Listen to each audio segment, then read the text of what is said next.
Hello, everybody. Welcome to the May meeting of the City of Binghamton Planning Commission. My name is Nick Corcoran. I'm currently the chairman of this commission, which is comprised of local community members tasked with reviewing site plans and special use permits for the consistency with the standards and criteria set forth in the City of Binghamton Code. Based on our total number of planning commission members, 4 members must be present to constitute a quorum. Looks like tonight we have 6 members, which means we do have a quorum and can proceed. First item on our agenda is roll call. Mario DeFulvio is not here right now. Chris Judgeets. Here I am, rock you like a hurricane, which is going on outside. Nice. Kelly Weiss. Present. Manny Priest. Here. Kyle Nedlick. Here. And Tim Sesney. All right. Second item on the agenda, I think we're skipping approval of minutes. If everybody got the note before the meeting, April minutes are not ready yet. So that'll take us into our first agenda item, seeker determinations. In this portion of our meeting, the Planning Commission will be reviewing documentation provided by applicants for the first time. Applicants will be called to the microphone where they will be asked to make a presentation describing their plans to the commission. Commission members may then ask questions of the applicant to clarify any items that are unclear. After all questions have been answered, the commission will deliberate and then either set a public hearing date for the project or request additional information before proceeding. To all applicants that will be presenting tonight, we ask that you please state your name and address for our records before beginning your presentation, and ask that any member of your team who will be speaking, please give their name and address for our public record. So tonight, our first seeker determination is for the applicant Robinson Plaza Realty LLC. Project address is 71 Robinson Street. And this is a site plan review and special use permit to establish a 9,500 square foot social services facility in an existing commercial tenant space in the C1 Service Commercial District. Good evening. My name is Kenneth Gay from Keystone Associates, 58 Exchange Street. I'm representing Mike Naziak, the building owner, as well as the Crime Victims Association, who will occupy the building. We're placing before you a renovation of an existing plaza.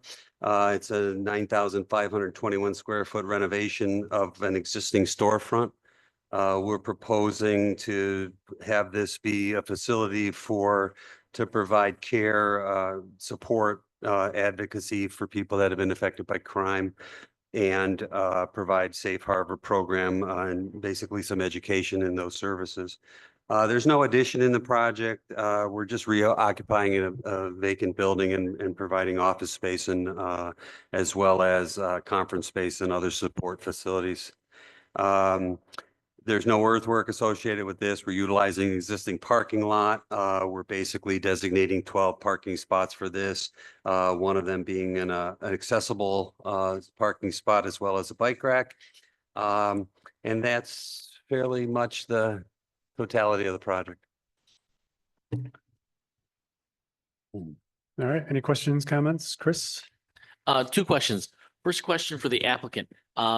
Just so you can say it more slowly, who is the prospective tenant? I missed the acronym of who's going to be moving in to perform the Crime Victim Assistance Center. Okay. Yep. Thank you. And the second question for Tito and the staff. Did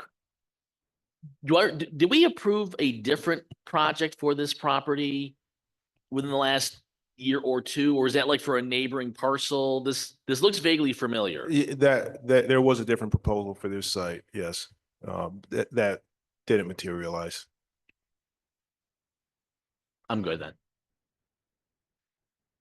All right. Any other questions, comments? The only comment I have is, so quite a while ago, the applicant or the owner of the property, who also owns the Walgreens, they have a approved site plan for Walgreens that had an extensive landscape plan tied to it. Of course, the agreement that you enter into when you have an approved landscape plan is that you're going to maintain that planting throughout. It appears that that landscape plan is not being maintained. So I'd before I would be inclined to approve another project for the applicant or the owner of the property, not for the applicant, tied to the owner of this property, I would like to see a plan to fix the landscape or bring the landscape plan back into compliance for the other property that he owns adjacent to this. Here he is. All right.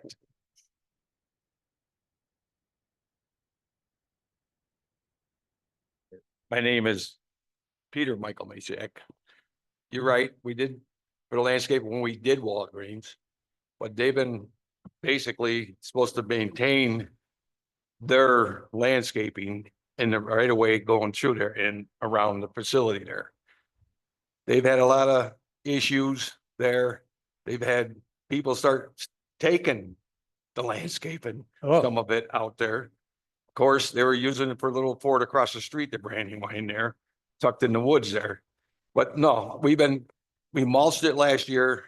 This year, we're taking all the grass out, remulching it. We're taking care of it for them. Ah. But Walgreens is struggling bad okay. over there, and the shrinkage they're having is unreal.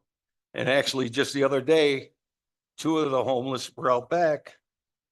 The Walgreens guy went out back to have a cigarette, basically, and they had a pit bull with him, and it attacked him, ripped his arm right to the bone, his leg right to the bone. Unbelievable. And we've been, that's why I knocked those houses down. They were breaking in, living in there. They broke in to our place up on Court Street there, and we caught them. That was about 3 Mondays ago. And police says, we've been looking for these guys. We've been looking for them. Thank God. And it was 3:30 in the morning. Our alarm went off. Cops got there, and they finally got the 3 guys that were doing a lot of the damage to a lot of these houses that were setting fire after they were cleaning them out. So we've had a lot of struggle in that area with these people. Some are good, a lot are bad. Okay. And they just destroy everything. I mean, literally. You can see the shrubs that they were supposed to maintain around the front of the building. They go and they just start kicking them. They're just something to do. And we've even had to remove some of their cars from the neighbors across the street from parking in there. Because that just turned, they're selling cannabis and everything across there now. They moved from Henry Street down there. I mean, it's a tough neighborhood right now. And that's why we cleared all the buildings around our main building. So the cops sit there now religiously. I mean, if I don't see them there 5 times a week when I go check it at nighttime, it's amazing. But All right. then they keep an eye out. And as I said, it made it a lot easier for them just driving around the building and coming down the back street. And as soon as that light flashes, where they're having the biggest problem is in the dumpster area of Walgreens. They're literally in there hiding in the dumpsters when they go by. Okay. But the landscaping, and same with when I sold Advanced Auto out there. They were supposed to be maintaining it. Yes. And they ain't doing, and they were supposed to do the state side too at the same time. And they fell by the wayside because they were having a lot of issues with it. And a lot of the times the people across the street park their big trucks in there, the towing people. And they're running into the shrubs, running back into the shrubs and everything. I said, well, that's good for you because you're doing business with them. You can talk to them. But Well, everybody's on the same page. That whole corner has to get cleaned up. all right. Well, as far as the landscape plan though goes, what is a kind of like is there a compromise to some sort of, what you said, you do have some plans to fix that up a little bit? Right. I'm going to do it for Walgreens because For Walgreens. as they've been a great tenant for all. Okay. They had them 40 years when they were Rite Aid. And they've been there 20 years already almost. And basically I said, we'll take care of it. Okay. I told them to fire their landscaper they had, that he's letting the grass and everything grow from the side street all the way down to the front, all the way around to the main entrance. Yeah. I says, get rid of him. We'll get it and you'll be happy. All right. So you are planning to address it in some Yes. way. And we're planning to redo the whole parking lot there in the back there. Oh, great. Where Mothers and Babies was the other one that it came in front of you. They took the 3,000 feet in the front there. Then they ran out of money. That's why we didn't build the 5,000 foot over there yet. But we got another tenant that's looking at that 5,000 feet area that I could build for them. And we're hoping that comes together. And then I got two other tenants on the old Rite Aid side that are looking to go in there. Okay, And so the whole building in the front will be full. They just can't afford to go all the way to the back end. So the Gotcha. back end's gonna be an area for me to maintain and everything inside the building. But the fitness center, 90% of them will be gone with this tenant here, the crime victims. all right, And I figure having them in there is gonna be a detriment too for the people, because we'll have the cops there every day because they deal with them. They're partners with them. In fact, I had to give them an extra door to come in just to handle the cases, because they didn't want to go through the main area and scare everybody away, basically. So okay. All right, so by the middle of the summer, if code enforcement went out to look, it's gonna look much different than it does now, as soon as the weather breaks, as soon as the weather. you'll see the difference. All right, And hopefully next week, we're hoping for the weather to change. And we're gonna dig out, like I said, take it all out, put the mulch all the way around and take care of Walgreens side for them. all right, so possibly before the next meeting, even it'll be addressed. Yes, All right, well, there you go. Thank you, that sounds great. thank you. All right, any other questions, concerns, comments? All right, I had a question for Tito. Tito, I was under an understanding that we may not need a second meeting. Is that true or not? Just trying to process the next stage with city code enforcement. As of right now, you would need a second meeting. Okay. So all right, so I'll make a motion that the proposal involves the reuse of an existing commercial building, which is a type 2 action for seeker review, so no further environmental review is required. Second by Chris, all in favor? That's 6 in favor, 0 opposed. And I'll make a motion to schedule a public hearing at 5:20 at our June meeting. Seconded by Kyle, all in favor? 6 in favor, 0 opposed. All right, we'll see you back in June. It'll be public meeting. We'll have to post that. Okay. We'll have to just post that. All right. Thank you.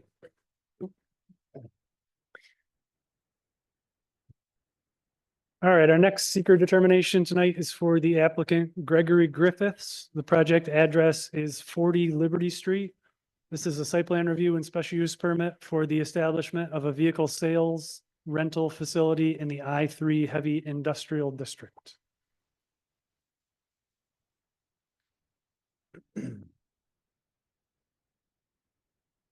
Is anybody tied to the 40 Liberty Street project here to speak about the project?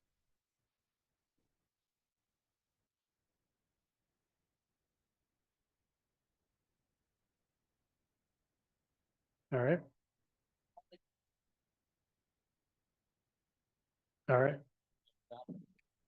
All right, motion by Chris to table until the end of the meeting. Second by Tim, all in favor?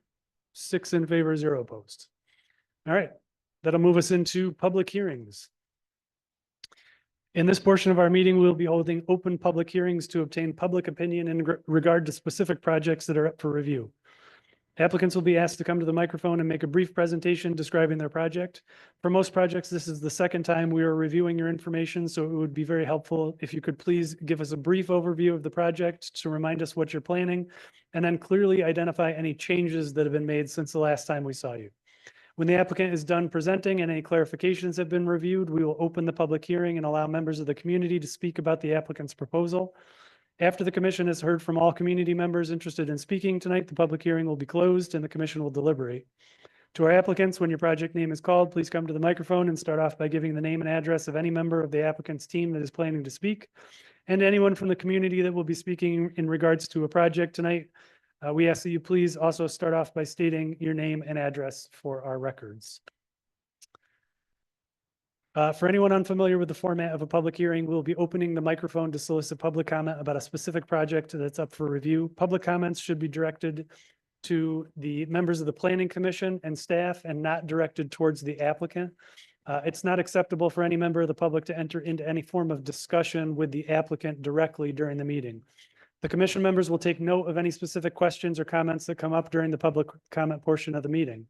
When there are no additional community members wishing to speak about the project, the public hearing portion of the meeting will be closed and the applicant will be given a chance to respond.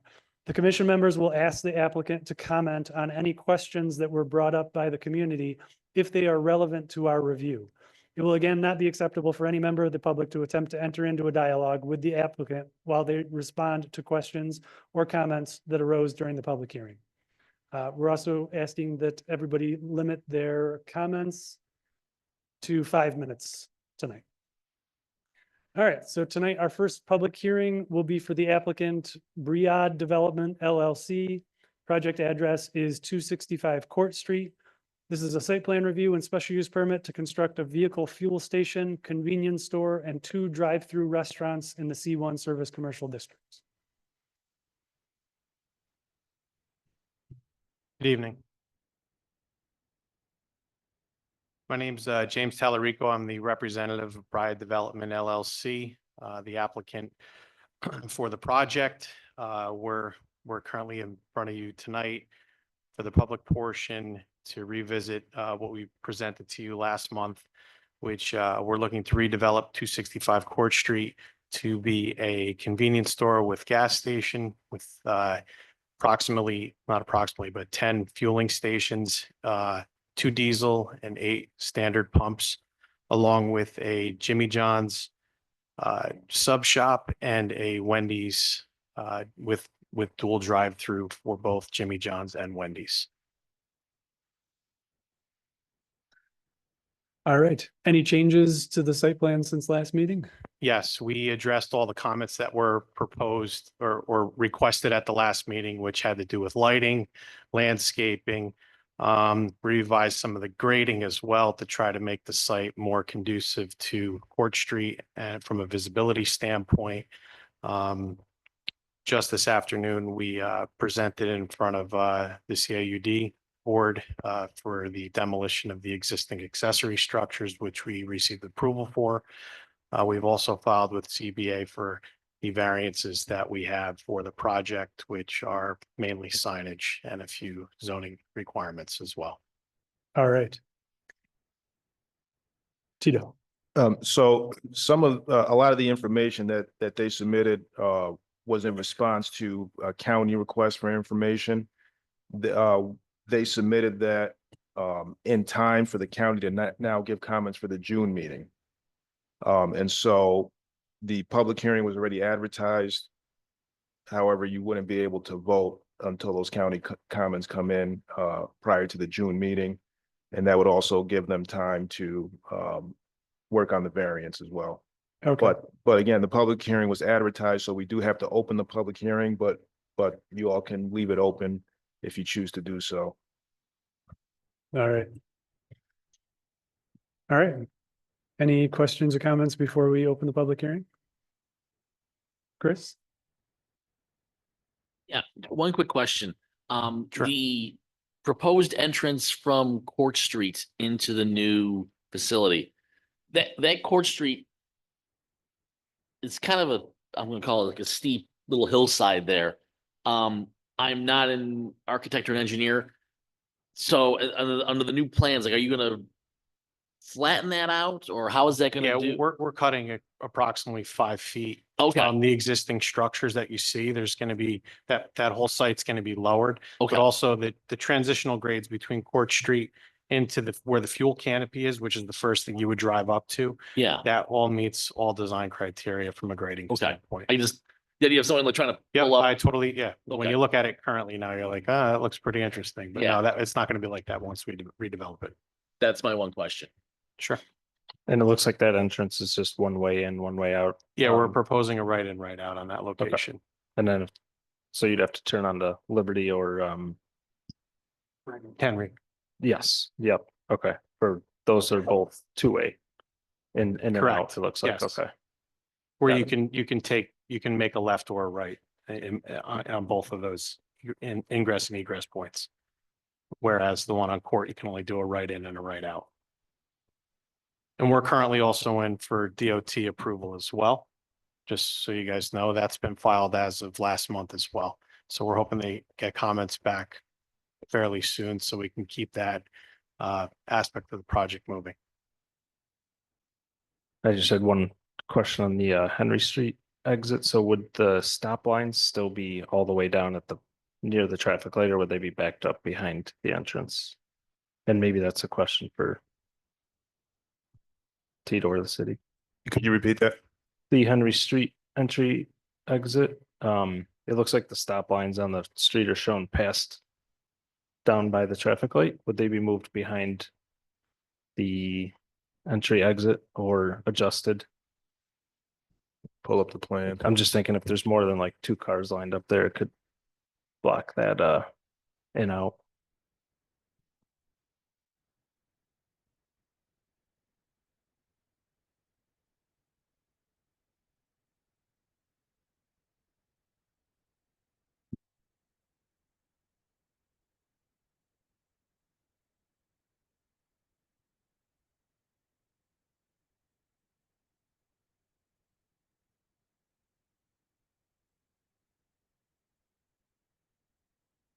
That's a good question. I think that's something we'd have to sort out with the engineering department, maybe part of traffic board review. Yep, just something to consider, something that I noticed. Is this an egress on our property or the actual street itself you're concerned about? It's the actual street itself. It's Okay. just more of it, especially if we have to wait a month for the comments, just something seemed worthwhile to bring up. So you're concerned about stacking? Yeah, or potentially blocking the entrance or just because I they're can't speak to the traffic study, but I know there was a traffic study that was also submitted for all the turning movements. And that's a DOT right away up there, so that'll be part of their review as well when they're looking at that okay. opening. So it would be included in that then Yeah. if there's concern. Okay, great. Yeah, and it's only because there's that little bit of Understood. roadway. Yeah. It wouldn't be like an open where somebody sees Right. blocked and can turn around, so. Okay, thank you. You're welcome. All right. All right, so we will open the public hearing. If you don't mind taking a seat in one of the side chairs there just for a second.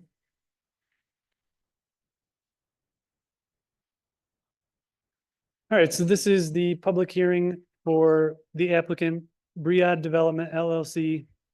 Project address is 265 Court Street. This is a site plan review and special use permit to construct a vehicle fuel station, convenience store, and 2 drive-through restaurants in the C1 Service Commercial District.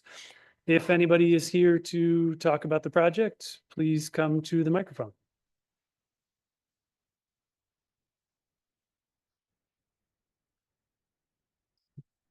We have a letter. I can read it if you'd like. Yeah. To the good people of the planning board, as a lifelong resident of Pine Street in the house purchased by my father 100 years ago, I feel obligated to comment on the proposed project at Court and Liberty Streets. Other than the fact that I believe that the most pressing need for this neglected neighborhood is not yet another gas station / convenience store. Insofar as there's 2 of them, a mere 1 block west of this project, here are some general concerns I have. Increased traffic on Pine and Liberty Streets, increased noise, increased lawless activities requiring additional police presence, increased litter, the lateness of the hours of operation for the 3 proposed businesses, declining property value, etc.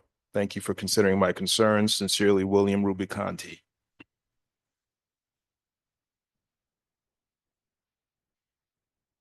All right, thank you. Anybody else who would like to speak about the project? All right, seeing nobody approaching the microphone, we'll suspend the public hearing. Probably going to keep it open until the next meeting. If you can come back up.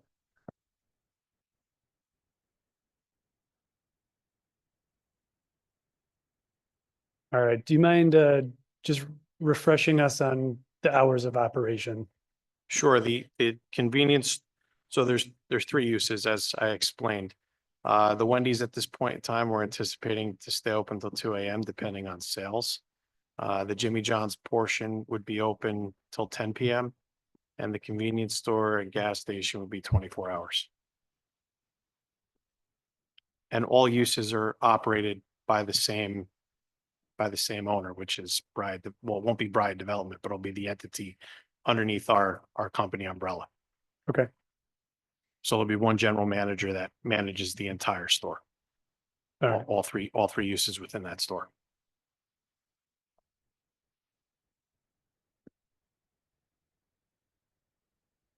And I also hope the board understands there's also interconnections within each of the uses, so you don't have to go out between each use to visit each one. You can traverse inside the building. There'll be openings between each partition wall of each demise premise.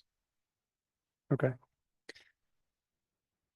When you filled out the application, did you put 24 hours just for flexibility, or do you really plan to leave it open 24 hours a day? We do. Circle K, who is the franchisor, we're the franchisee, requires their convenience stores to be open 24 hours Okay. along with gas. Now, if there's security issues or something like that where there's an issue, then we probably have some opportunity to maybe not stay open that long just because of that standpoint, but until we physically open it, I'm not sure what we'll experience until that happens. Okay. And being an operator of Wendy's for over 30 plus years, we've been in various different towns and cities. So, some of them are open 24 hours, some of them are open to 2 AM, some close at 12. It's all going to be dependent on sales driven and security issues. Okay.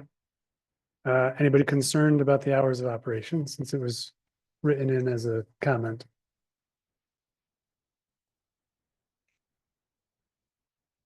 It's a lot longer than we usually approve these things for. So, usually there's, for the neighborhood's sake, we quash it at 10 or 11. So how does anybody else feel?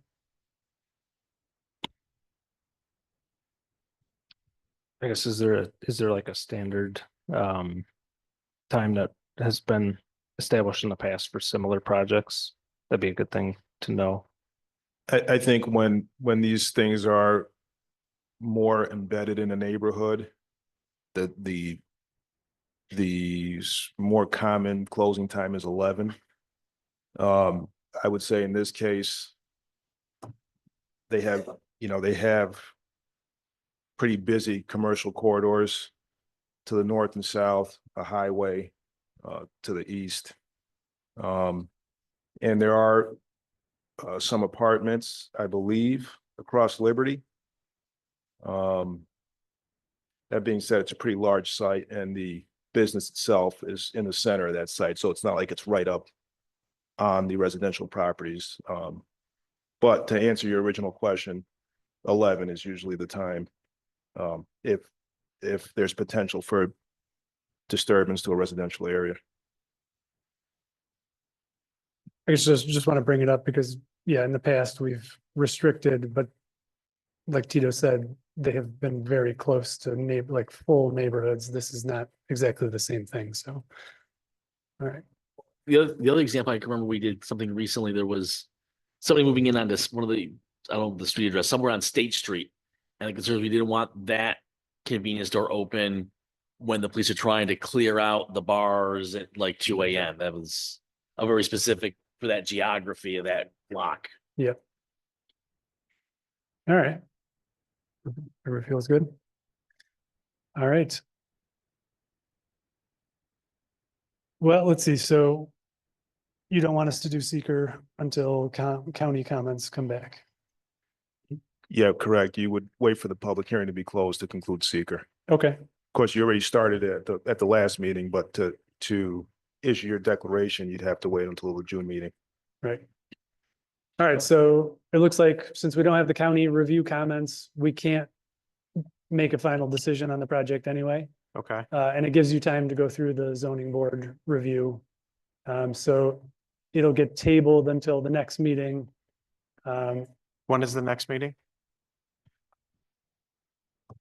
I'm just trying to timeline everything because we have contractual Sure. obligations too. So I'm just trying to understand what the So process is so I can explain everything when I go back. The next planning commission meeting is June 3rd. As far as sorting out the ZBA, I misspoke. The ZBA meets after Right. the following week.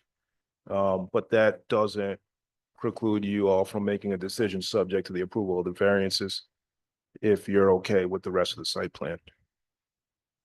Okay, so right now we're just waiting for county comments. Correct, yeah. All right, yeah, so we're stuck.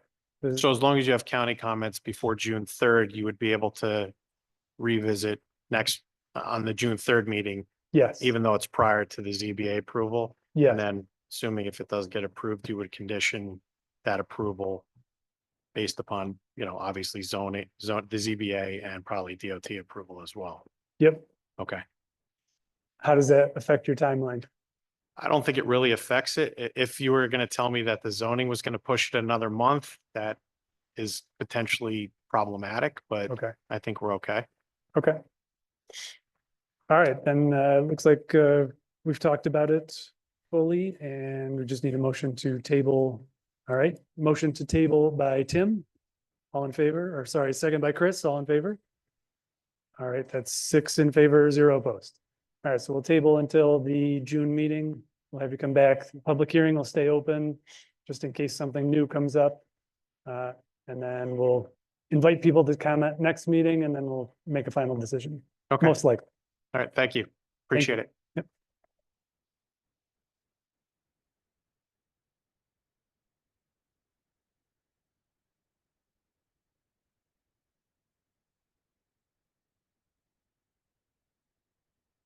All right, our next public hearing tonight is for the applicant Jonathan Weinstein, also known as 30 Charlotte Street LLC. The project address is 30 Charlotte Street. This is a site plan review and special use permit for the conversion of an existing building into a self-service storage warehouse in the I-2 light and medium industrial zoning district. Good evening. My name is Matthew Cheka. I work for Stonefield Engineering and Design. I'm here with Dave Whitney, who is the developer and owner's representative for this project. So today we're speaking about the 30 Charlotte Street project in the city. As you mentioned, it's in the light industrial district where we're proposing to keep the existing building that's there today. Existing, it's a warehouse, and converting it into a self-storage building. The footprint will remain as is. And on the western side, if you're facing the building to the left, there's an existing parking lot that's situated adjacent to the building. And we're planning to resurface that. There's a lot of weeds growing through there. It's all impervious that goes up to the property boundary.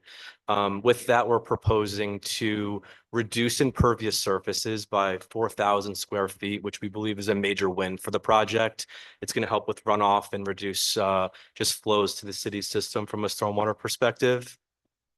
And we're also proposing to install additional plantings around the perimeter, the facade, and some flowering trees, as you can see in the rendering here, along the frontage on Charlotte Street. From a site plan perspective, it's fairly minor. You know, we're really not planning on changing much. The parking requirement is 83 spaces. We're providing 84. We're proposing to install compliant roadway widths or drive aisle widths, the amount of ADA stalls appropriate for the project. So we believe just all those minor changes to the site plan will really just intensify this area and make it a lot more presentable than what it is today. We understand it's a public hearing. We'll be more than happy to answer any questions the public has or this board has here today. And you can see here with the rendering that we're pretty excited about this job.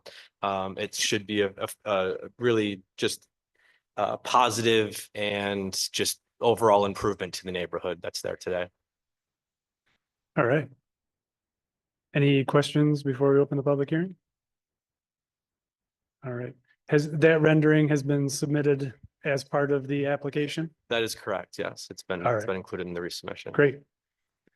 All right, well, let's open the public hearing and see if there's anybody here to speak about the project. All right, so this is the public hearing for the applicant, Jonathan Weinstein. Project address is 30 Charlotte Street. This is a site plan review and special use permit for the conversion of an existing building into a self-service storage warehouse in the I-2 light and medium industrial zoning district.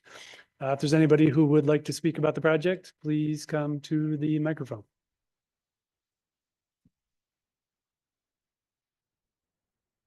And did we get any letters about this one? No letters. No letters, nothing submitted to the planning department.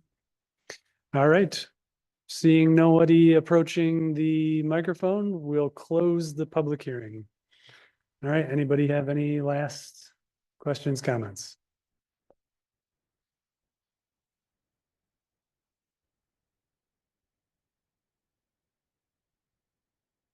All right, at our last meeting, we determined that this was a type 2 action because the project involves the reuse of an existing commercial building, so no seeker determination is required. So I'll make a motion that the requirements for site plan review and special use permit have been met. Seconded by Kelly, all in favor? All right, that's 6 in favor, 0 opposed. All right. Thanks so much. Thank you so much. You're welcome. Good luck. Thanks. When does construction start? How's the building department look on timelines? All right. All right, Probably 3 or 4 months. 3 or 4 months. Nice. Thanks. Yep.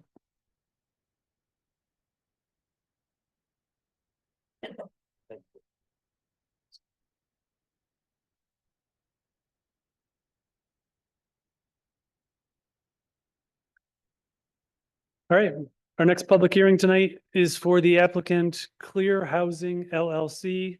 Project address is 25 Doubleday Street. This is a site plan review and special use permit to convert an existing building into 14 dwelling units with 15 total bedrooms in the R3 residential multi-unit dwelling district. Chris has something to say. Yes, just want to let everybody know, I serve as a trustee for St. Paul's Church, the current owner of the property. So because of that, I'm recusing myself from this item on the agenda. All right.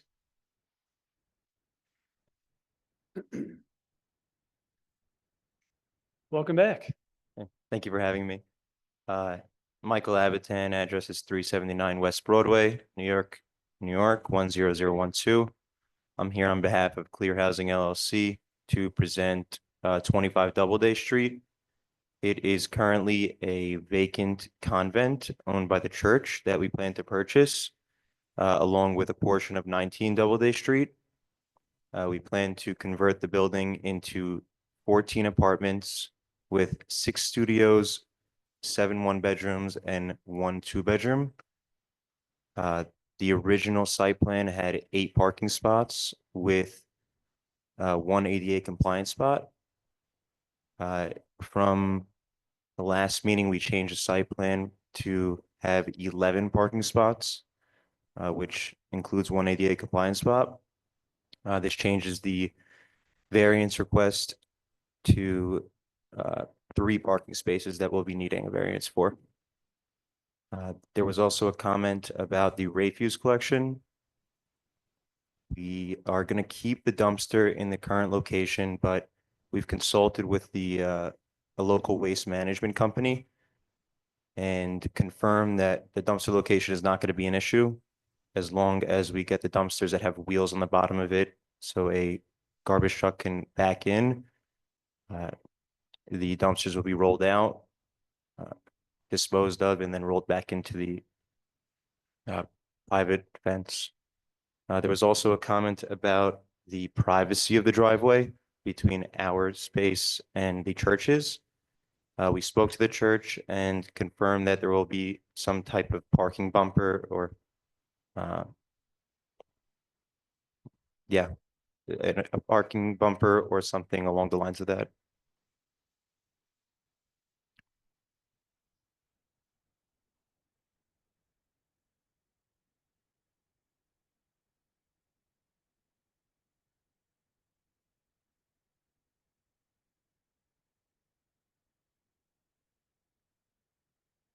The reason, I guess the reason we are requesting this parking variance is because we'd like to utilize the building to its fullest extent, and we've requested as much space as possible from the church, and that's as many parking spots that we'll be able to fit there, which is within the planning board's power to approve. And that's all. All right, and when you say variance, you're talking about the reduction in parking that or the planning commission is allowed to approve. That's correct. You can reduce it by up to 75%. They do need a variance from the zoning board as well, because when they added that additional parking at the front of the property, they removed the landscaping there, and so they need a variance for landscaping, from Okay. landscaping for that. So are you already on the docket for a zoning review or? Yeah, we Oh. submitted a ZBA application and it's going to be a trade-off, either landscaping or parking spaces. We believe that parking spaces are more important, as discussed in the last meeting. See, it's a real need. So, and we've removed the landscaping in the front of the building and are going to asphalt pave it and put parking spaces there. Okay. So in your application to the zoning board, did you request the parking variance or no, it's just the landscape buffer variance that you've applied for? Yes, Just the landscape? Okay, so. All right, so you would like us to approve with the reduction in parking spaces, the 3 reduced spaces, okay, which I think is what we talked about at the last meeting. yeah, correct. Okay.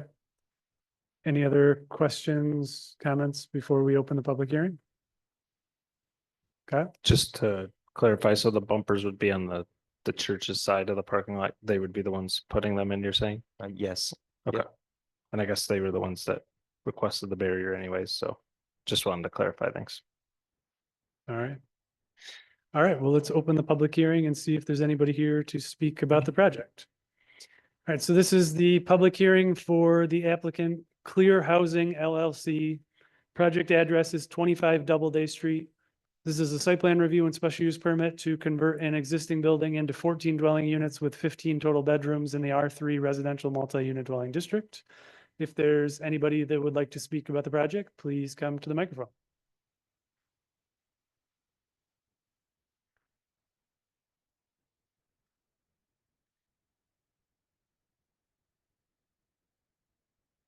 Good evening. Amelia LaDolce. I live at 28 Doubleday Street. Thank you for inviting the public to speak.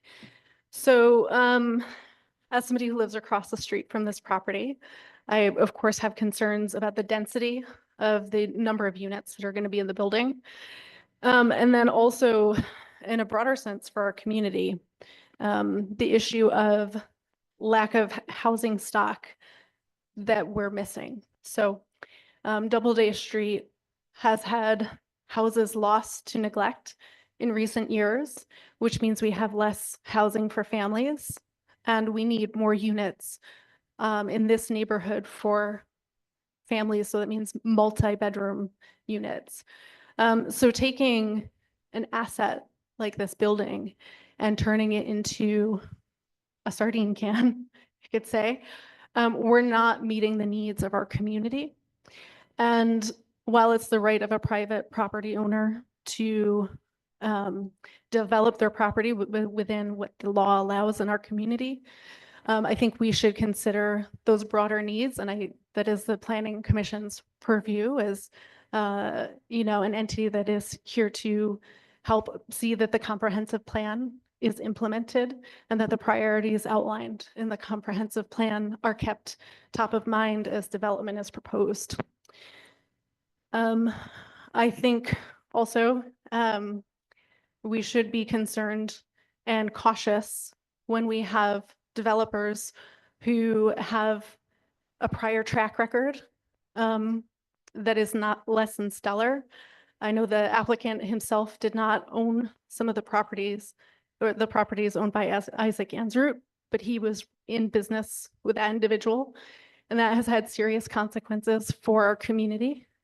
And so I think if the Planning Commission is going to grant variances, or the ZBA is going to grant variances to allow an applicant to maximize their profit making out of a structure, that the community shouldn't lose out at the same time.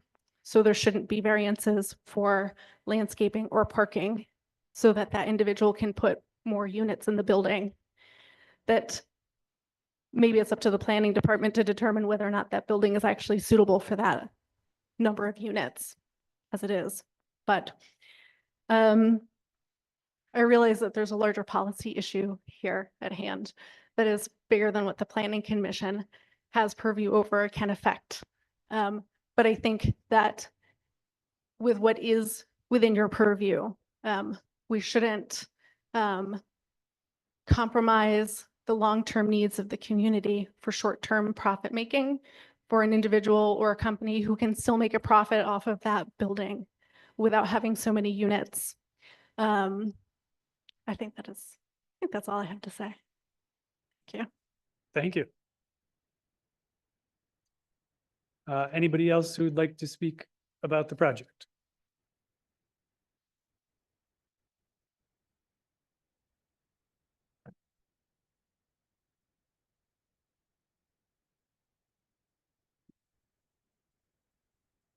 Good evening. My name is Salahuddin Ahmed. And my house is right opposite to this project, which is 26 Doubleday Street.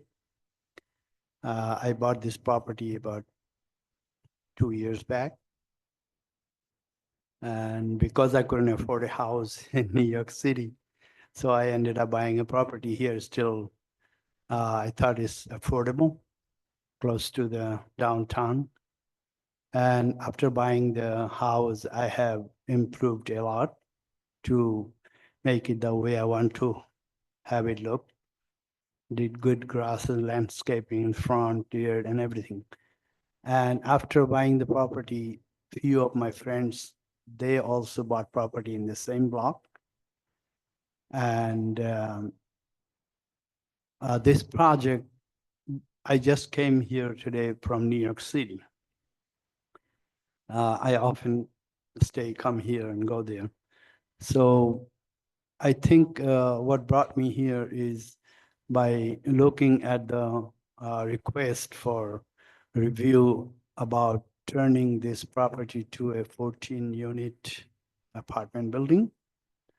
So 14-unit apartment building with 15 bedroom, it obviously tells that it's not going to be a family house.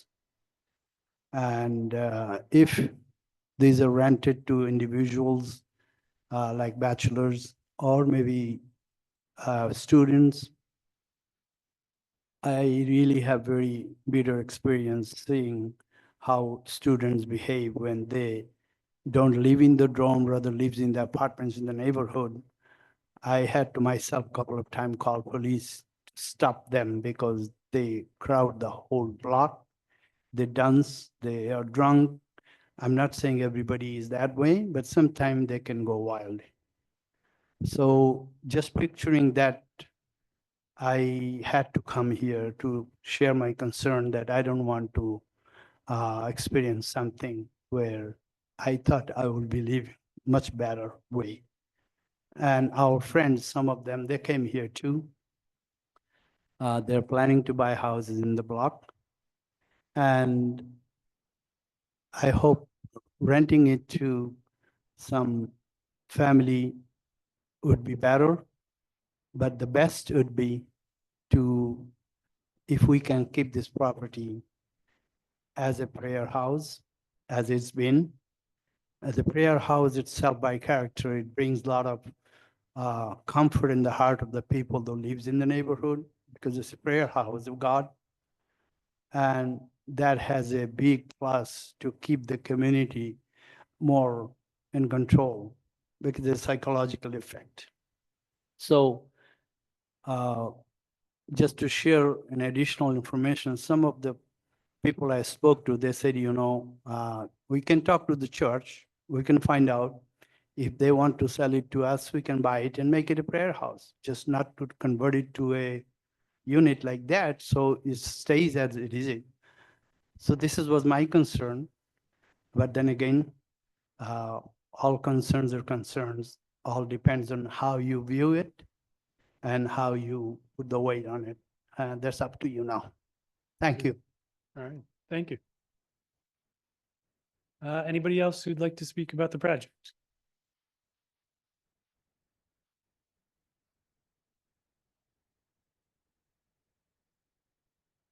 Tito, any letters for this one? All right, nothing submitted to the planning department. All right, seeing nobody else approaching the microphone.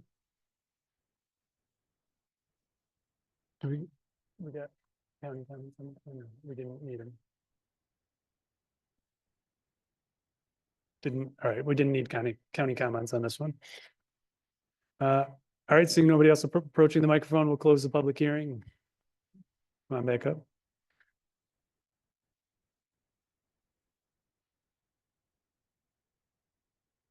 All right, you can respond to any comments that you would like. First off, I guess, thank you for giving a comment that shows people care about the city, which I think is important. As far as there are being vacant homes on the block, I think this is actually a big positive.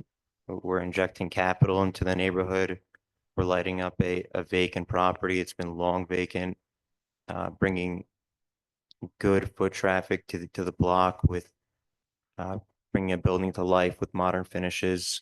So maybe that'll, on the flip side, maybe that will increase the eyes on the block and bring those vacant homes to life and hopefully house some families there. Divvying up the property into multiple units with larger bedrooms is not as economically feasible as many people think. It's a lot tougher.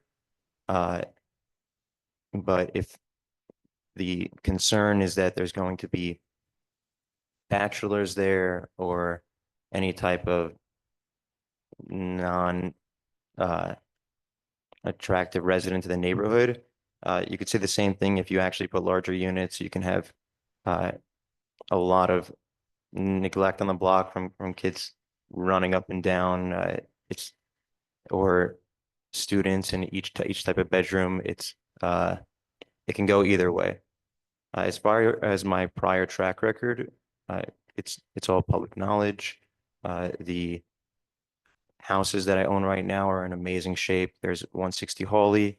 We recently renovated it into a really nice 10-bedroom house that's currently vacant, but it's is not an eyesore to the neighborhood anymore.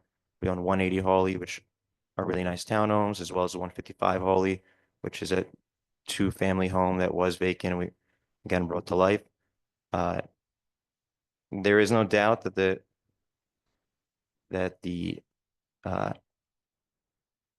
density is a little tight, but that's what the economics bring with the types of rents that are in the neighborhood and with the amount that's actually needed to bring this property into what it needs to be. Also, just one more comment, as far as a psychological effect of having a prayer house on the block, there is still going to be the church on the corner, the St. Paul's Church. So there is still going to be a prayer house for people to attend. Thank you. All right.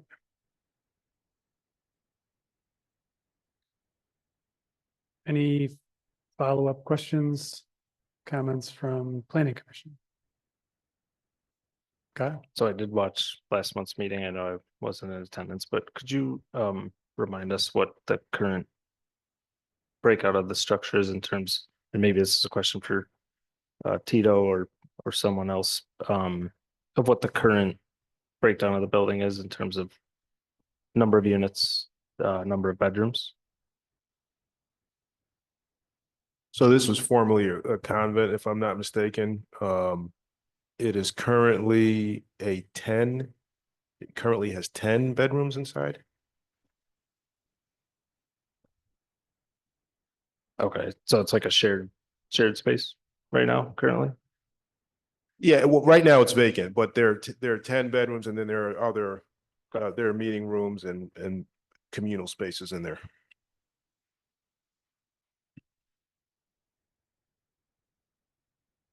There's a chapel, there's community bathrooms. Yeah, as Tito mentioned, there's other spaces there's a large kitchen for the entire building. There's other spaces within the building that I guess can be considered a bedroom, but on the original plans are offices and meeting spaces. So the offices, the meeting spaces, and the chapel is primarily where you're getting the new bedrooms? We're going to be keeping the existing hallway width and blowing out all the walls behind the hallways and putting units with their own kitchen and bathrooms. If we asked you to put in a couple of, change these to a couple of these, that would be a 2-bedroom unit to provide both of these, how would that be perceived by you and the developer? If the economics makes sense, we're open to it. In fact, we are considering changing I don't want to commit to this, but we are considering changing 4 of the studios into 2 bedrooms. Okay. We just need to do more research to make sure that we would be able to achieve the same rents with 1 2-bedroom as we can with 2 studios. It all comes down to the numbers at the end of the day. But is that something that we can do later on without planning board approval? Decrease? You would need site plan modification review to do that. I will also point out that if you do that, that reduces your parking requirement and you could get some of that landscaping back without having to go to the zoning board.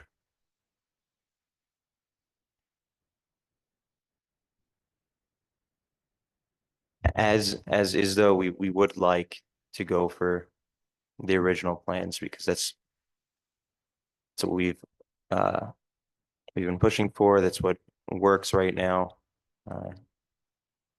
Yeah. And that's the best use of it.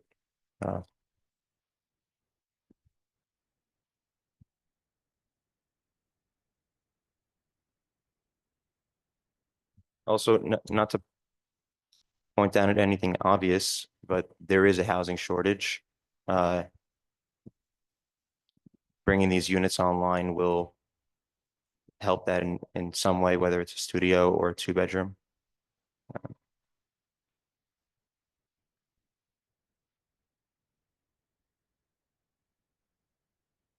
All right.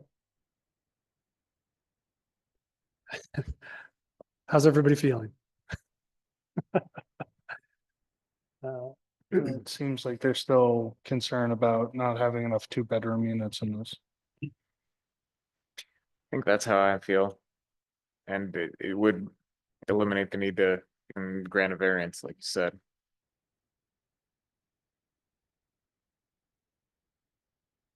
Do you know what would be needed? What would you have to change in the building to make it so you don't need variances? You could come, get it approved.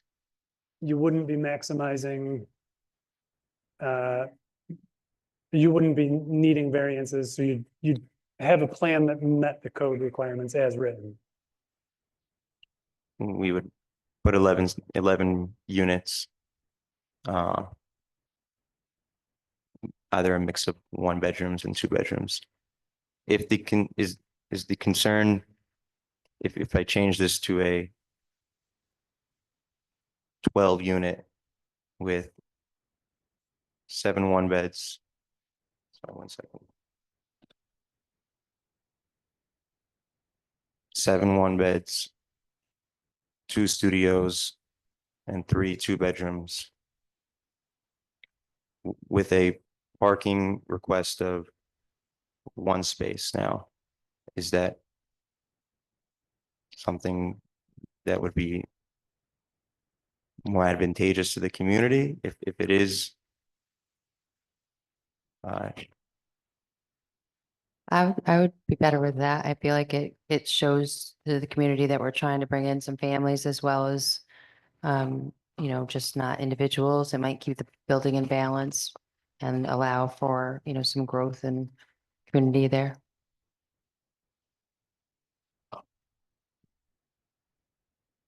What does that do to the parking count? Is he accurate with his reassessment? So that would be 12 units, so he'd need 12 spaces. Right now he's showing 11, but again, that's with the removal of the landscaping in front, which the planning department, for what it's worth, would prefer to see stay. But he would need 12 spaces. You're authorized to waive 75% of that. So we could go down to 10 parking spaces, keep the green space, offer the parking reduction, but you'd have to change the makeup of the number or the units in the building. Does that make sense, or you want to think about that and come back? Or Can you repeat that? I'm sorry. I think based on the change that you just talked about there, with the, I'm not sure what the unit breakout you just described. Can you say what the unit breakout was again? It would be 7 1-bedrooms, 2 studios, and 3 2-bedrooms. 3 2-bedroom units. So if you were to make those changes inside the building, then you only need 12 parking spaces. We could grant you the reduction of the 2 parking spaces. So you go down to, you'd only need to provide 10, which you could then bring the landscape buffer back at the front. You wouldn't need any variances. I would still need a portion of the landscape buffer because the 2-way drive aisle, in order to achieve the 24 feet that we need to cut off some portion of the landscaping buffer. Personally, I think it's more advantageous to give residents a parking space. It's healthier to the block that there aren't cars on the street, but we're open to whichever.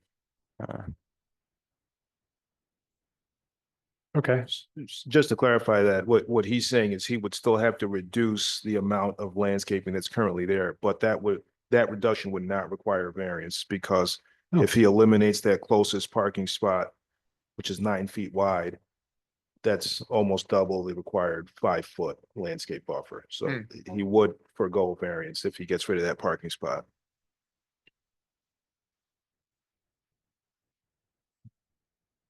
So you could avoid a trip to the zoning board by making the changes. We're putting you on the spot to think about this. You could, Well, we could table it. if I accept this now and we decide to come back, can we go for a site plan modification? Is that something we can do? If you accept the breakdown that you've proposed and you later want to do all studios, would you need site plan modification review? Is that your question? Yes, or would we have to go for an entirely new site plan? It would be site plan modification review. You'd still have to go back to the planning commission, but that typically is done in 1 meeting versus the 2. Okay, I'm not going to be able to fit 11 parking spaces if I reduce the landscaping, if I increase the landscaping now. Yeah, we're saying we go down to 10 parking spaces required. Okay. So, yeah, we'd give you the percentage reduction to make that happen. One second. Sorry. Tito has a calculator if,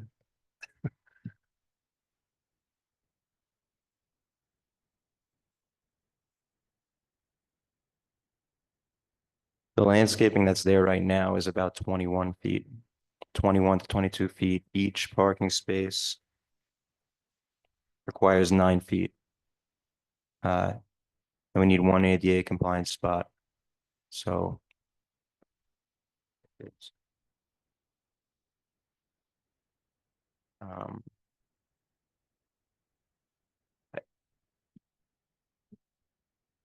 Michael, just to clarify, the code requires 5 feet. So there's no regulation saying you can't remove any of that landscaping. It's just the regulation is you have to keep 5 feet. okay, then yeah, we can do it. That's fine. everyone would be amenable to that. All right, I think if nobody had come to speak about the project tonight, it'd probably be no problem, but obviously there's concern about your proposal, so. Okay, as I said, it's Yep. it's also for, I appreciate everyone's comments. It shows people care, so all the power. All right. Let's see, so at the last, oh, sorry, any other comments or questions from planning commission members? All right, so at our last meeting, we determined that the proposal involves reuse of an existing building, which is type 2 action, so no further environmental review is required.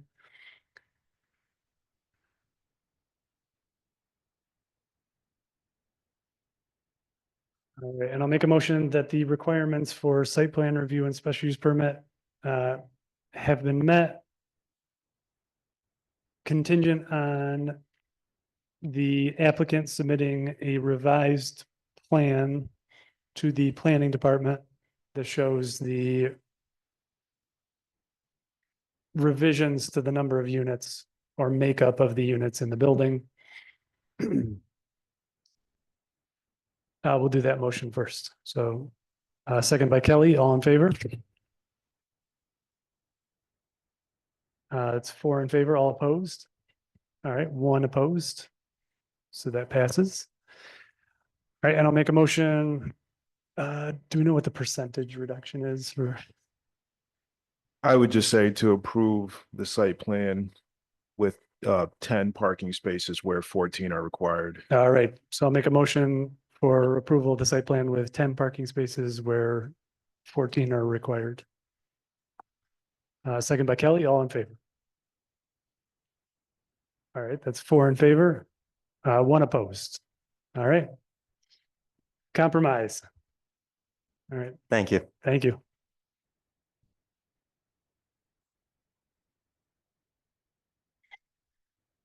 All right. On to our last public hearing and deliberation. The applicant is Doak Engineering Design PC. Project address is 333 Prospect Street. This is a site plan review and special use permit to construct a vehicle fueling station in the C4 Neighborhood Commercial District. Is there anybody for the project here to speak about the project?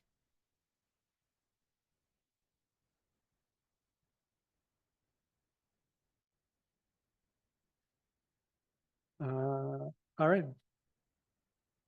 Well, the public hearing is still open for this project. So I guess in the interest of everybody's time, if anybody is here to speak about the project, all right. We'd love to hear what you have to say, even though the applicant has not shown up.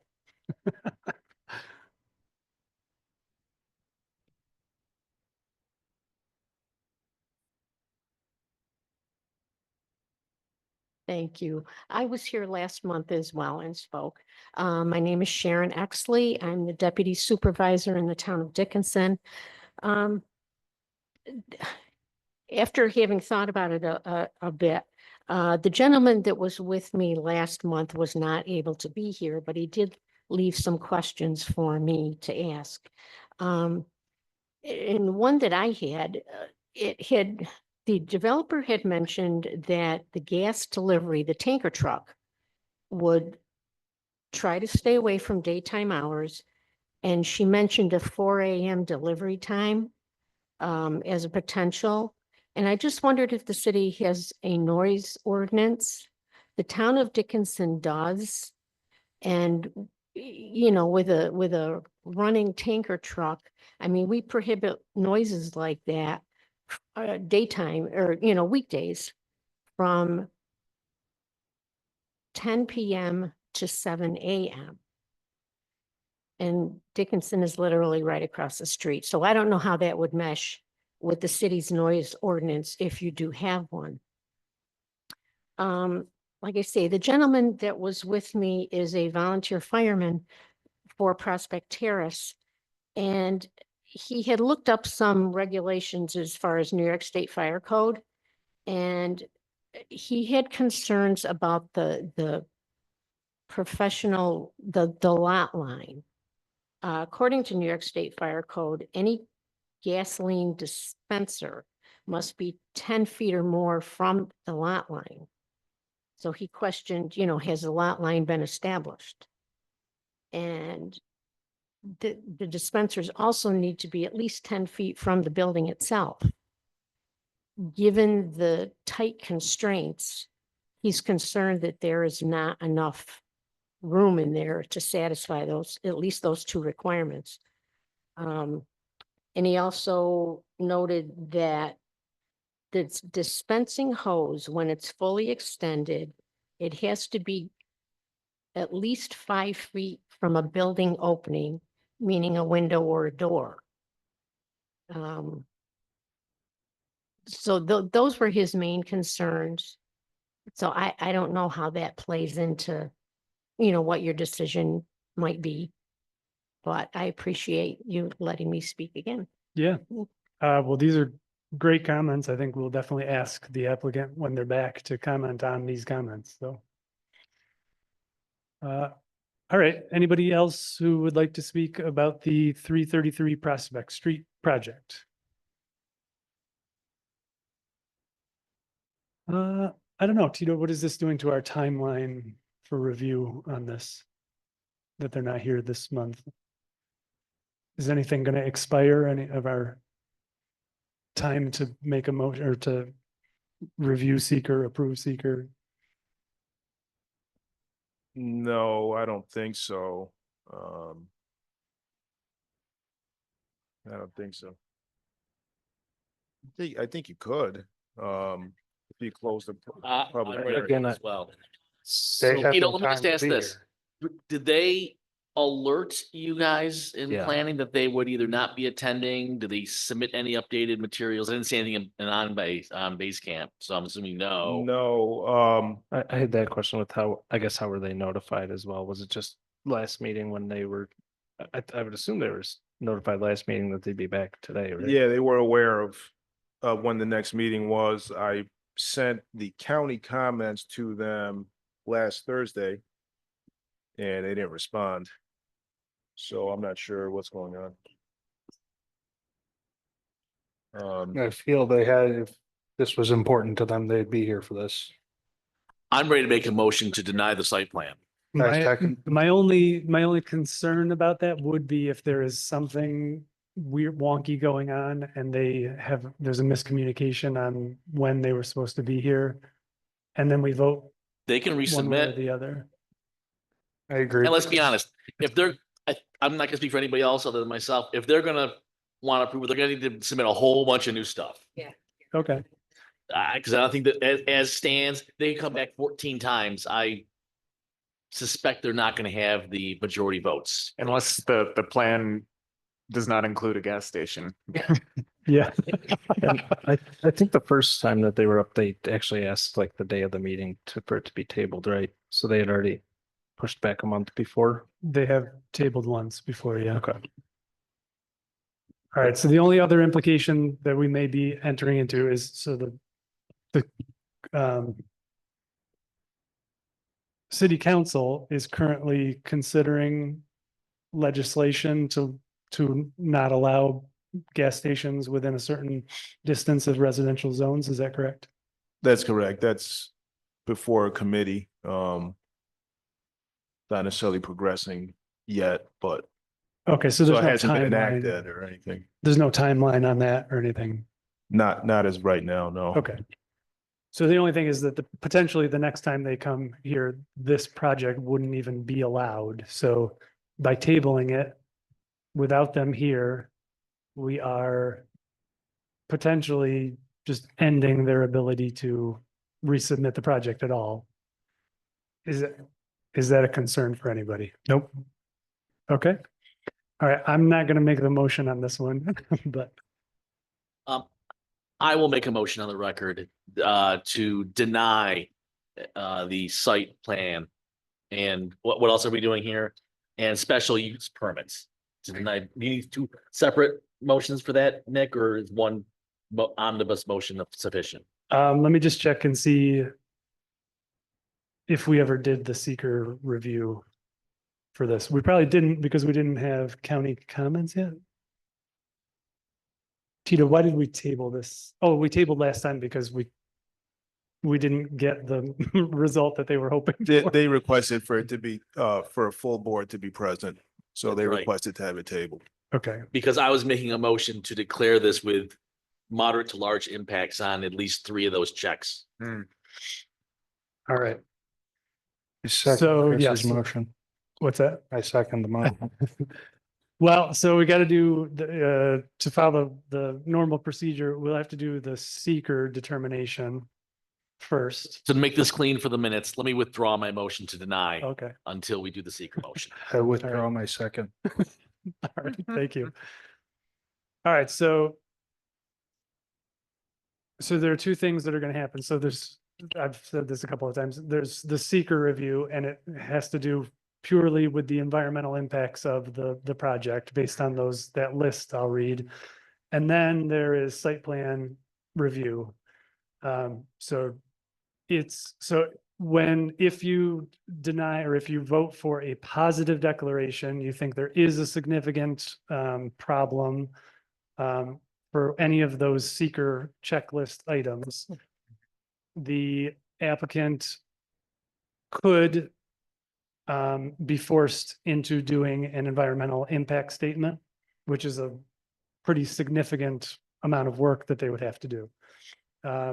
There's a scoping meeting. They have to find out exactly what we're concerned with.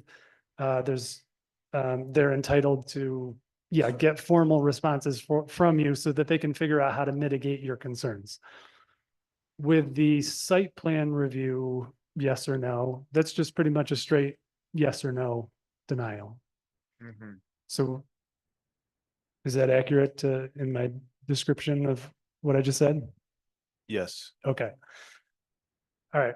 So I'm going to make a motion for a negative declaration for seeker to start with. So making a negative declaration based on the following. And you don't have to agree with this. This is just to get things moving for the seeker review. Will the proposed action create a material conflict with an adopted land use plan or zoning regulation? No or small impact. Will the proposed action result in a change in the use or intensity of use of land? No or small impact. Will the proposed action impair the character or quality of the existing community? No or small impact. Will the proposed action have an impact on the environmental characteristics that cause the establishment of a critical environmental area? No. Will the proposed action result in an adverse change in the existing level of traffic or affect existing infrastructure for mass transit, biking, or walkways? No or small impact. Will the proposed action cause an increase in the use of energy and it fails to incorporate reasonably available energy conservation or renewable energy opportunities? No or small impact. Will the proposed action impact existing public or private water supplies or public or private wastewater treatment utilities? No or small impact. Will the proposed action impair the character or quality of important historic, archaeological, architectural, or aesthetic resources? No or small impact. Will the proposed action result in an adverse change to natural resources? No or small impact. Will the proposed action result in an increase in the potential for erosion, flooding, or drainage problems? No or small impact. And will the proposed action create a hazard to environmental resources or human health? Small impact. So based on those items, I'll make a motion for a negative declaration for seeker review. Is there a second for that? All right, there's a second by Kyle. All in favor? All right, 2 in favor, all opposed? All right, 4 opposed. All right, can we still vote for the site plan review even though it failed a negative declaration vote? You do not need seeker for a no vote. Correct me if I'm wrong. You can deny without seeker. Okay. All right. So let's do that. So the last one, it didn't pass. So there was no decision made. I guess, does it fail for seeker? So it's 2-4. 2 in favor of a negative declaration, 4 against. Yes. Yes, that fails. All right. So that failed. So then we'll move on to Chris's motion. Remotion. I will make a motion to deny the site plan and the special use permit. All right, so the requirements for site plan and special use permit have not been met is Chris's motion. Correct. All right, is there a second? Second by Manny, all in favor? All right, so that's six in favor that it, Could you just give a little bit of a reason as to why, just for the record? yes, Chris. I have concerns with the traffic. I have concerns with the site size that they're trying to squeeze. I think my famous line that got quoted in local media is they're trying to put 10 pounds of stuff in a 5-pound bag. I have concerns about some of the environmental and health concerns for some of the local neighbors. All three of those things are things that are concerns that I have. All right. I'd like to add, I think Tim's comment at the last meeting was the best, that I didn't pick up that if somebody's parked at the station, at the fueling island, you can't get by them. So you'd have to come in and like do a K turn or a 40-point turn. Thank you. I went by that site at least a half dozen times since last month and I couldn't picture it. And there were also negative letters that were submitted last month. Or I'm sorry, that were read in last month. And then, yeah, just the other thing was looking at the map, unofficial measurements, but it looked like there was at least 10 houses within 50 meters of where those stations were going. If you look at other similar stations, there was one or two. It was a typical, again, unofficial, but just a couple of examples that I looked at. So, all right, those are a few reasons that I had. I also think we have to respect our town of Dickinson people and our fire departments and their concerns in being good neighbors and people who respond to things and work together. They clearly had concerns. And I think the reason I voted yes on the person, no, it really was a site issue. It was not a personal, nothing personal. It just is really not a good site for what they're planning to do. And that's ultimately, yeah, I think why a lot of us made the decision, not to speak for everyone. All right. All right, so just to make sure we got the right count. So Chris made a motion to basically to deny. All right, so all in favor of Chris's motion to deny. All right, that's 6 in favor, 0 opposed. All right, so the project fails. All right. That concludes public hearings. It does. I just wanted to remind you about 40 Liberty. 40 Liberty, yes. It's not a public hearing, so you're correct that concludes the public hearing. Thank you, Tito. I would have definitely forgotten. So, all right, so that concludes public hearings, and based on Chris's motion to table 40 Liberty Street, we'll bring that back. So we're back to seeker determinations. So this is the seeker determination for the applicant Gregory Griffiths. Project address is 40 Liberty Street. This is a site plan review and special use permit for the establishment of a vehicle sales rental facility in the I-3 heavy industrial zoning district. If anybody tied to the project is here to speak about it, please come to the microphone.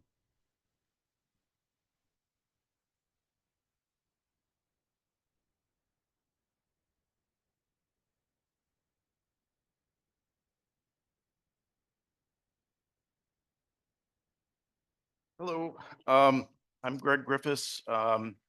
I own Binghamton Slag Roofing on Eldridge Street, and we also own Weathermaster Roofing in Hillcrest. And basically, what we were looking to do is we have a fleet of about it's approaching 60 vehicles now, and we were looking for a way to buy vehicles wholesale. Because the vehicle prices are kind of killing the business now. So what we were doing was talking to the DMV, and there's certain requirements for properties in order to qualify for a dealer license. And the property that we have that best fits that is on 40 Liberty Street. It's currently used by Coach USA for their diesel fueling. It's got a diesel pump there now, and it was always previously used as a bus garage before.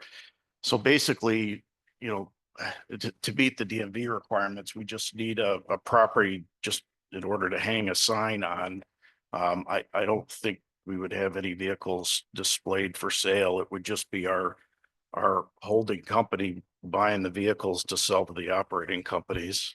So that's basically it. So a loophole. Well, yeah, sort of. It's a loophole. Or if somebody wants a car, we could help them out, but All right, so the plan that was submitted kind of has like a rudimentary 5-foot landscape buffer that's required by code. yeah. And it shows a couple of parking spaces. And the existing lot is like crushed stone. It's, Yeah, I mean, it's is it even crushed stone at this point? It's just, well, I don't know. It's gravel. We were just cleaning it up last week, but it's basically week. gravel right now. Yeah. okay. So there's no plan to pave that then? Well, not really, but I mean, we could. Well, don't agree to do anything that you don't want to do. Yeah, no, I mean, well, You're stuck with it. What's that? Yeah, yeah, I mean, I think we'd rather keep it that way, but we Pervious. still want to paint the building and everything, but, okay. So our questions are always, so right now you own the building, Mhm. you get this approved. You're not planning to use it this way, but somebody else comes in and sees that you have this approval and they go, oh, we have a opportunity to do a service or a sales, car sales out here. right. If we approve the plan as like a dirt lot, the next person could turn it into an actual sales lot, but it's still a dirt, disgusting lot. Sorry. No offense. No, I understand. Yeah, and I think it's like technically a right of way with Amrex right next door there. So I'm not sure how that would impact them, but I guess I guess my imagination, it's not really a stretch from what the property is used for now as a bus service place. So Okay.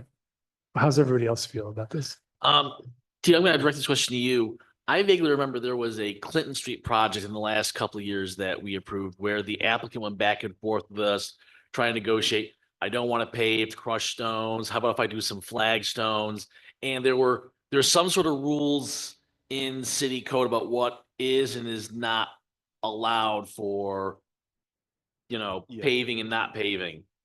Yeah, so in the Clinton Street example, that was a required parking lot, and parking lots have to be paved with a permanent material, or they have to be pavers or something. You can't do crush or run or millings or things that would produce dust and mud. It has to be a permanent surface. In this case, this is kind of a weird case because he would have to pave what he is going to use to park or display vehicles. But he's saying that he's not going to be parking or displaying any vehicles there. So Could we just have a revised site plan that doesn't show any parking spaces and just shows the landscape buffer up along the road?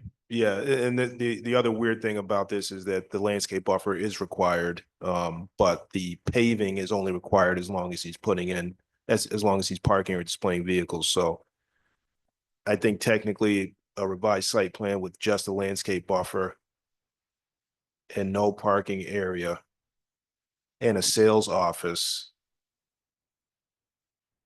would be compliant, because the office, being that it's an existing building, doesn't need, how many square feet is that again, the office building?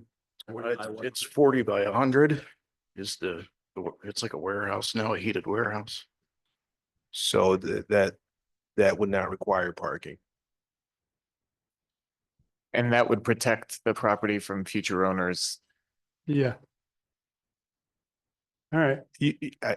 If you wanted to, you could do something, like if you wanted to approve it, you could say, you could put a condition on there that any spaces that will be used to display vehicles for sale in the future must be paved. to try to kind of get ahead of that next owner issue. Okay. Because Nick, if you're not careful, in 10 years, there could be a fleet of wreckers there. Yeah. All right, so does this have to go to a public hearing next month, or are we approving everything tonight? It does need a public hearing because it requires a special use permit. Okay. So then, so yeah, so a revised site plan between now and next month would be fine. Would you be okay just submitting a revised plan that just takes off those parking spaces? And Yeah, yeah, sure, I could do that. because then all you're submitting is a plan with a little landscape buffer to meet the code requirements. And then we're not stuck locked into anything for the future. And I think that makes everybody happy, Okay, yeah. especially if you're sure you're not planning to display vehicles out there. Oh, no. Okay. No, we're not gonna. A true loophole. Yeah. All right. Yeah. You're gonna do trees. No, you. Chris? Staff comment also talks about recommending planting 1 or 2 trees in the landscape buffer. Are you willing to plant 1 or 2 trees in the landscape buffer as part of this, per the staff comments? I'm gonna say probably not.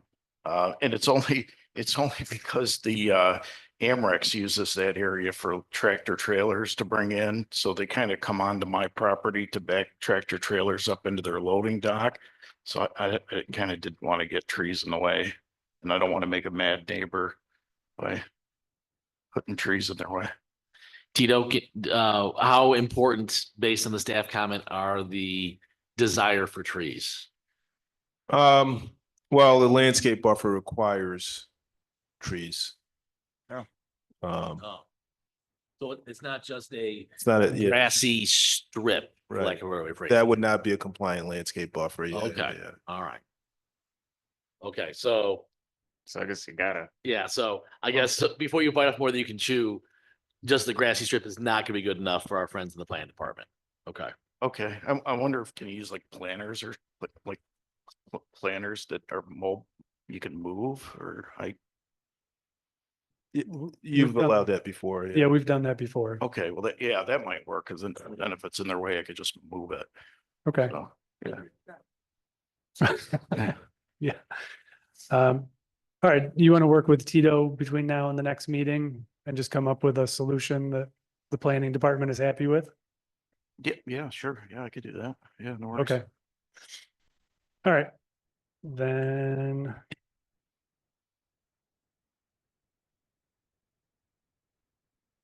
Okay, then I'll make, sorry, does anybody have any other comments, questions? All right, so I'll make a motion that the proposal involves the reuse of an existing building, which is a type 2 action under seeker, and that no further environmental review is required. Second by Kelly, all in favor?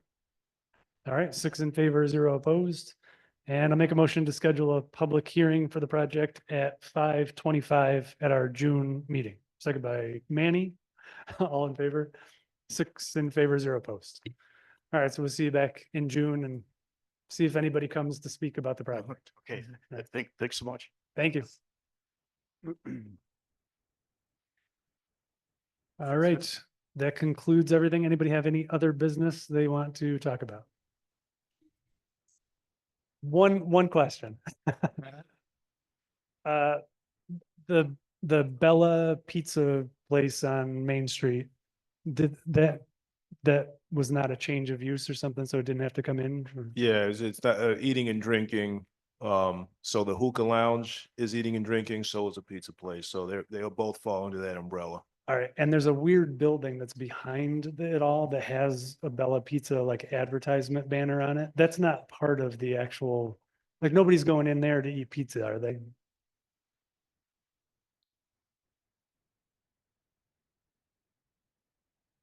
Yeah, there's like a. Sorry, there's a weird. Hey, Nick, can you get us up to speed? What's this address of this pizza place that I guess I'm not aware of? It's on the corner of 254 Main Street. Yeah, Glenwood and Main Street.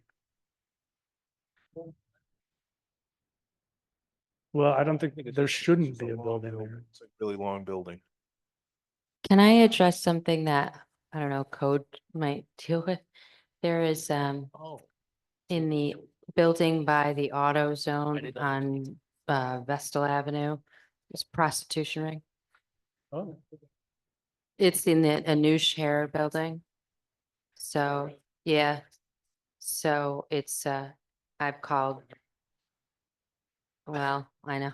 I have addressed this with some people in our police, but they're not doing much about it. So if you could help with that, that would be We'll look great, into it. greatly. Yeah, it's in the downstairs of the building. Okay. And they're calling themselves Sun and something Day Spa. So, but Oh, it, spa. Okay. it's- Well, it's, at the very least, it's, even if it were a legitimate spa, that they didn't get approval, so that would be an illegal business there and. yeah, Oh, has the spa? I know a news has. We'll take a look. yeah, it's, I mean, it's like very confirmed that it's a problem. Yeah, so it's a problem. So, and there's a lot of traffic in and out at night. It's a strange situation. So. I live around there, and I also own Binghamton Massage and Wellness, so it's a bad look for our neighborhood because it reflects on other people, like we've gotten some very strange calls and it puts people at risk, you know, for health and wellness of my employees.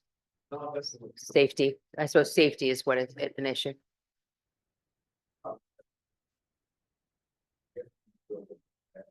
Yeah. Yeah, it's very special. Sorry, guys, but thank you, appreciate it. all right. I think that's everything. Motion to adjourn by Tim, second by everyone again. All right. 6 in favor, 0 opposed. Thanks, guys.